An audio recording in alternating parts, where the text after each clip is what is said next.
Welcome to the WHHI-TV Daily News. I'm Betsy McDaniel, in for Robin Zimmerman today. But of course, there's still a lot to talk about in the Lowcountry, so let's get started with a few headlines.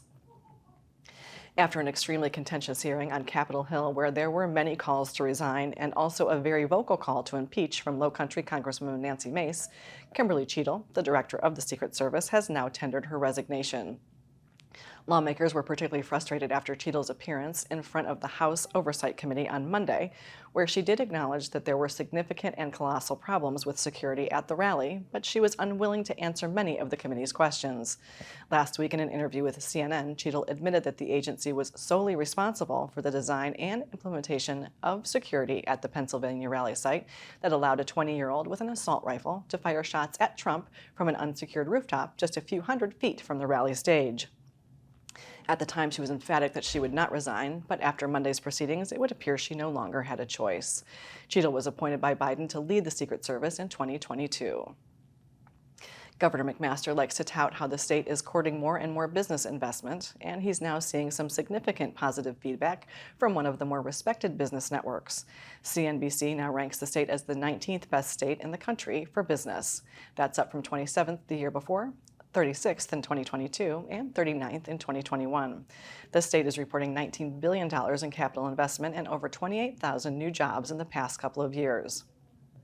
CNBC gave the state A grades in infrastructure and the cost of doing business, but did give the state a D- for quality of life, ranking us 39th for crime rate, environmental quality, and healthcare, and a C for the quality of our workforce. By the way, North Carolina finished second and Georgia fourth in CNBC's overall rankings. Virginia was ranked number 1.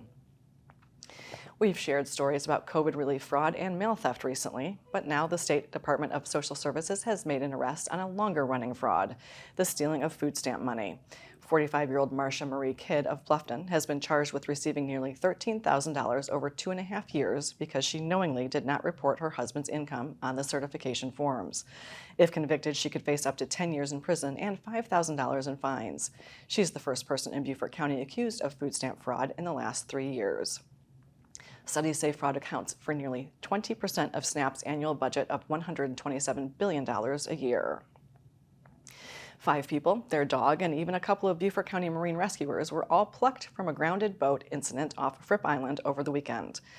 The Coast Guard had to respond to the incident at low tide after a 23-foot boat grounded offshore, and a county marine rescue airboat had engine trouble attempting to rescue.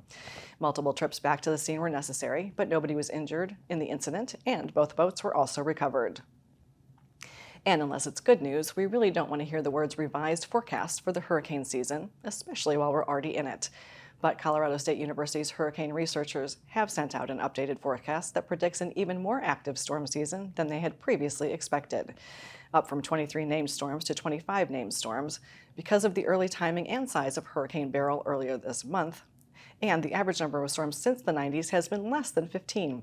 They're also predicting nearly twice the average number of hurricanes and the number of days when the Gulf and Atlantic coast will be under hurricane warnings. Ocean waters are much warmer than normal already, and the La Niña conditions are expected to take over right at the peak of the season. The media sources on your screen will have more on these and other stories, and we would love for you to like us on Facebook and follow us on Instagram at WHHI-TV. And if you have an idea for a news story, we'd love to hear it, so drop us a line at news@WHHITV.com. And now let's take out our Lowcountry Crawl Spaces weather with Maria Soden. Thanks, Betsy. Yep, so taking a look ahead, it does look like we're seeing more thunderstorms as we get through the rest of this week. Some of them can bring some heavy rainfall, so if you're going to be on the road, do be careful and keep an eye out for any flash flood warnings. So taking a look at Wednesday, it's going to be cloudy with scattered showers and thunderstorms throughout the afternoon and going into the evening. Hilton has a high 89, a low of 79. Bluffton's of a high 91, a low of 77. And Beaufort's of a high 91 and a low of 78. The sunrise for Wednesday is be at 6:33 and sunsets be at 8:26. Taking a look at the tides, high tides be at 12:19 p.m. and low tides can be at 7:27 p.m. Taking a look into the rest of the week, a little bit into the weekend. Thursday, we are supposed to see some heavy thunderstorms and showers throughout the day and going into the evening. Highs will be in the upper 80s, lows in the upper 70s. Then come Friday, it's going to be cloudy, again with scattered showers and thunderstorms throughout the afternoon and going into the evening. Highs will be in the mid 80s, lows in the mid 70s. And then come Saturday, it's going to be cloudy with a shower in the afternoon and then possibly another thunderstorm in the evening. Highs will be in the mid 80s, lows in the mid 70s. That's it for your Low Country Crawl Spaces weather. Let's head it back to the desk.